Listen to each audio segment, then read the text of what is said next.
Yeah.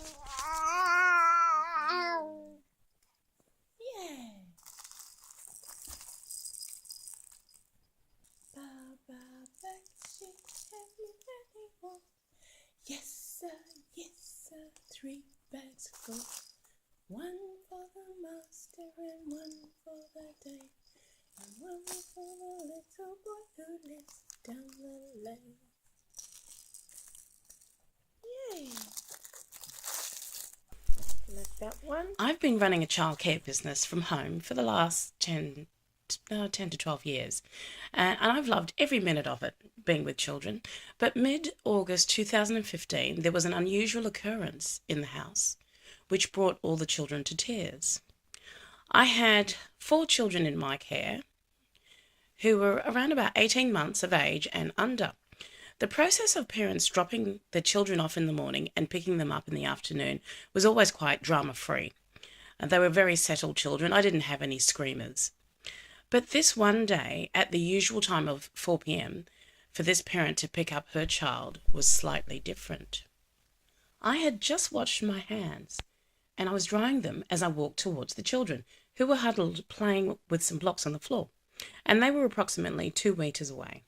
Now, the door to the outdoor play area was open, and that was for me to be able to hear the parents approaching, which was only perhaps 5 meters away at a stretch. The children and I heard Jessica, Harry's mum, call out from the gate, which was to the right of the glass double doors. And she has a very distinctive voice. She says every time she comes in the afternoons to pick up her son, she says, "Hello," like this. Harry rose to his feet, excitedly giggling and gurgling, making his way to the door. And then eventually he stepped out towards the gate. Now, the other 3 children were still playing with the blocks on the ground, and then they rose to their feet and eventually waddled on behind him outside. I was last in line. I was busying myself picking up some of the blocks, so I didn't trip over them. Then Harry's laughter, it suddenly changed. It turned to tears, and then there was this brief moment of silence, and then a really loud, shrill scream, absolutely deafening.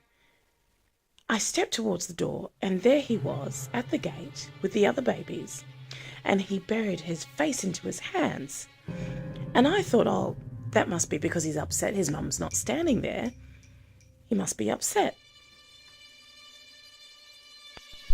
He then he removed his hand and turned and looked at me, and he had this look of absolute despair, which then seemed to filter down to the other toddlers, and they started to scream just as loudly. I couldn't understand why they were so upset.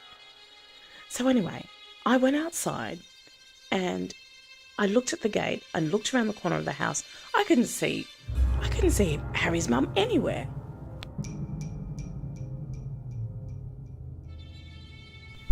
I picked Harry up and looked around the corner of the house to see where she was, as undoubtedly it was her voice, as it was very distinctive and there was really nowhere for her to disappear to in such a short space of time. Now, Harry had really worked himself up into a state, and I was trying to calm him down. And the other thing too, the house and the entrance is not designed to give a quick escape, as the opportunity would be lost due to an abundance of uneven stairs. And plus, Jessica was not the type of parent to play jokes. She doesn't do that. That would only upset her son, and she knows that. Now, not only Harry being out of his mind, the other babies were just absolutely crazy. And I will say, my heart was thumping. I just couldn't work out what was going on. So I shuffled them all back inside the door, closed the door behind us, and put the blocks back in front of them again, along with, a biscuit or 2 and something to drink. I will say, I had to sit down and play with those blocks too, just to get myself to calm down. I made some mindless, twisted structure, that's all I know. Now, some 10 minutes later, we again heard her voice at the gate, and with a little more hesitation, I will say, I walked towards the glass doors, and there she was. I could see her outside at the gate, and she was standing in her usual spot, leaning on it with her arm across the top of it, waiting for me to open the gate. As I walked towards her, with the key in my hand, I was thinking, what was she doing before? Why was she mucking around? Now, being one of the most bubbly parents that I know or I've ever known, she engaged me in conversation about how our day went and how her day went, and then she inquired as to why Harry was crying. Now, I looked at her inquisitively, and I asked her if she'd been there 10 minutes earlier, to which she replied, no. So I asked her again, and I said, well, did you go and come back? And she said, no, I have just come straight from work. So I handed Harry to her, and I told her what had gone on previously, 10 minutes earlier. And she kind of looked at me inquisitively at this occasion. And I said, we heard your voice, and it came from the direction of the gate, right at the gate where you're standing now. We all heard you, and that is why Harry is upset. We looked at each other and really couldn't find an answer to the questions. We changed the subject and was distracted by the kids anyway, and Harry, he was still out of his mind. So Jessica, she eventually left some 20 minutes later after trying to calm him down and playing with the babies. And the conversation really, I did not bring it up again because I think she would have thought that I was odd. Now, once all the other children left for the day, that was about an hour later. So I decided to just sit down and take stock of what had happened that afternoon. That was when I realised the children were in front of me, and I had bent down at the doorway to pick up the toys off the ground so I didn't trip or even the parents trip.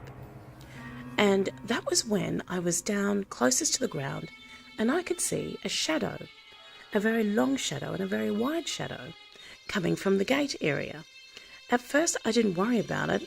I was just busy trying to hold the toys and pick them up and put them in the right spot and get the keys to open the gate. And it was only until Harry shrieked that I decided to look that way.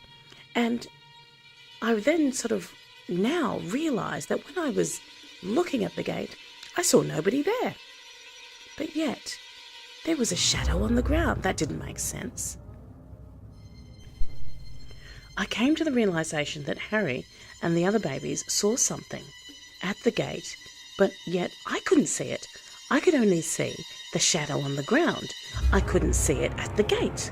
What the hell is that? I don't know what that is. Is that a ghost? Is that an alien? What the hell is that? But they saw it, and it scared the hell out of them, the poor things. And at the time, I didn't realise. This shadow also had a smell, a really unusual odour that accompanied it. It smelled like a cross between burning rubber tyres, car tyres, and sulphur. And then also there was this sound in the background, running in the background.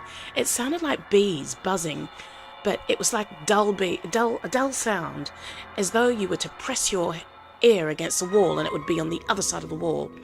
But it was there, which actually made me feel a little uneasy, a little unsteady on my feet. Quite disconcerting, but this was very, very brief. But what I want to know is, why was it there? What was it doing there? How did it get there? What was its intentions? I wonder now if I had taken just 5 to 10 or 20 seconds longer in the bathroom washing my hands, what would I have found when I came out to see to the children? Would they have been disappeared? Would they have vanished? Would it have taken them? I just don't know. But all I know is that I would have had some serious explaining to do had any of that happened.